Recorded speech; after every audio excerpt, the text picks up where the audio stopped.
Assalamualaikum warahmatullahi wabarakatuh. Perkenalkan, saya Satria Wibowo, nomor induk mahasiswa 2001270017, program studi Teknik Informatika. Saya ucapkan terima kasih yang sebanyak-banyaknya kepada Pak Adli Abdillah Nababan Eskom Mkom selaku dosen pembimbing saya yang selama ini membimbing saya dalam menyusun skripsi ini sehingga saya dapat mempresentasikan hasil penelitian saya yang berjudul penerapan algoritma Kenny-Snowball dalam rekrutmen pegawai tidak tetap di BPJS Kesehatan Cabang Gunung Stoli. Nah, dalam presentasi ini ada 4 poin penting yang akan saya sampaikan, yaitu yang pertama adalah pendahuluan, kemudian landasan teori, metode penelitian, yang terakhir adalah implementasi sistem, kesimpulan, dan saran. Nah, masuk bagian pendahuluan. Nah, mengapa saya mengangkat judul penelitian ini itu tentu karena dilandasi latar belakang yang cukup menarik untuk diteliti. Nah, di sini saya akan menjelaskan secara singkat latar belakang penelitian saya. Manajemen perusahaan yang baik itu berasal dari sumber daya manusia yang baik pula. Perkembangan teknologi komputer berdampak pada meningkatnya kemampuan dalam mengambil sebuah keputusan. Oleh karena itu, sistem pendukung keputusan itu menjadi suatu hal penting bagi perusahaan supaya memiliki manajemen perusahaan itu yang baik. Menyeleksi secara manual atau tanpa digitalisasi itu akan merugikan perusahaan dari segi akurasi, efisiensi waktu.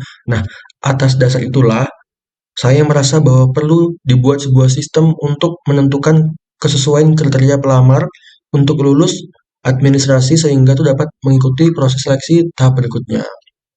Nah, dalam penelitian ini, adapun rumusan masalah yang akan dibahas itu adalah yang pertama itu adalah penyeleksian administrasi pelamar tuh masih secara manual. Kemudian tuh yang kedua itu belum adanya sistem yang digunakan untuk mengambil keputusan dalam seleksi administrasi sehingga perlu dibuatnya sebuah sistem informasi. Nah, adapun batasan masalah dalam penelitian saya ini tuh yang pertama tuh saya menggunakan metode KNN. Kemudian keputusan yang akan diambil hanya sampai tahap seleksi administrasi saja. Kemudian data berasal dari BPJS Kesehatan Cabang Gunung Stoli. Yang keempat tuh adalah aplikasi yang dibangunkan aplikasi yang akan saya bangun tuh menggunakan bahasa pemrograman PHP dan MySQL sebagai database-nya. Kemudian kriteria data seleksi administrasi itu meliputi usia, status perkawinan, pendidikan terakhir, status perguruan tinggi, akreditasi, dan IPK. Nah, selanjutnya masuk ke bagian tujuan dan manfaat. Tujuannya di sini tuh saya akan membangun sebuah sistem aplikasi seleksi administrasi pelamar pegawai tidak tetap di BPJS Kesehatan Cabang Gunung Stoli. Nah, kemudian untuk manfaatnya itu sendiri itu bagi penulis itu menambah dan memperdalam pengetahuan tentang cara kerja algoritma KNN. Kemudian bagi pengembang ilmu itu dapat menjadikan sebagai bahan referensi bagi mahasiswa mengenai KNN. Kemudian bagi individu perusahaan itu memberikan manfaat bagi perusahaan terkait penerapan algoritma KNN juga. Selanjutnya ke landasan teori. Algoritma KNN itu adalah metode untuk melakukan klasifikasi terhadap objek berdasarkan data pembelajaran yang jaraknya paling dekat dengan objek tersebut. Metode ini tuh bertujuan mengklasifikasikan objek baru berdasarkan data training atau sampel. Nah, prediksi merupakan salah satu cara atau proses untuk memprediksi atau memperkirakan secara urut dan sistematis mengenai sesuatu yang mungkin dapat terjadi pada masa depan berdasarkan informasi pada masa lampau. Nah, UML itu adalah bahasa spesifikasi standar yang digunakan untuk membangun perangkat lunak, itu use case diagram, activity diagram, sequence diagram, dan class diagram.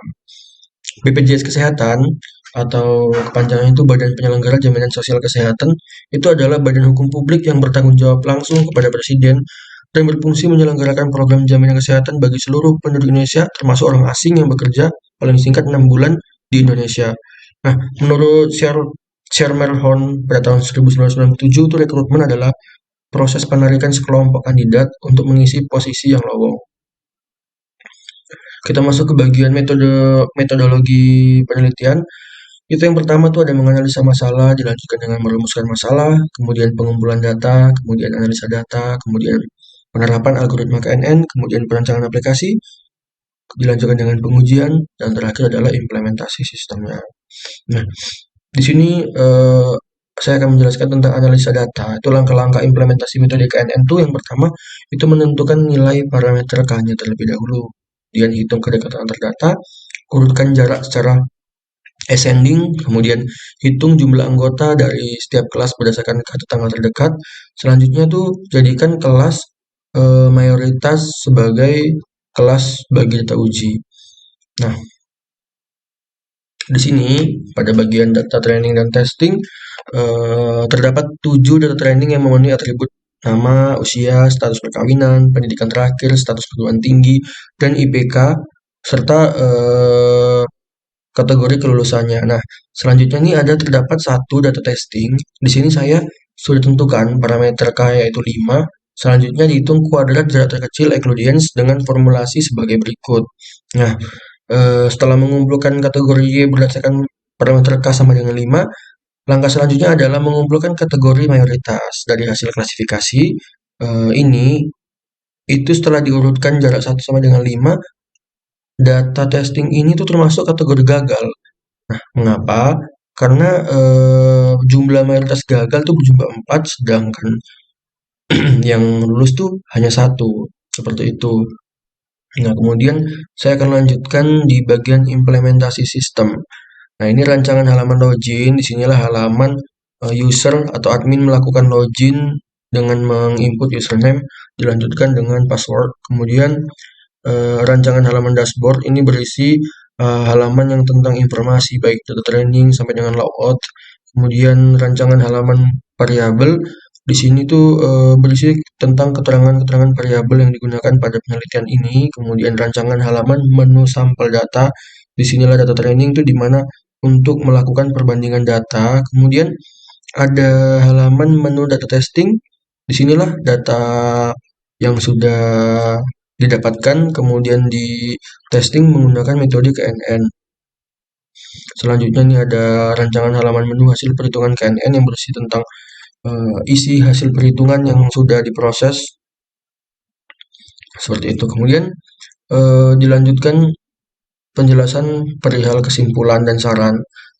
Kesimpulan dari penelitian ini itu adalah penerapan metode KNN ke dalam sebuah data mining digunakan sebagai aplikasi yang dapat memprediksi kelulusan rekrutmen PTT BPJS Kesehatan Gunung Stoli dengan menyesuaikan kriteria dan menggunakan bobot agar dapat digunakan dengan metode tersebut.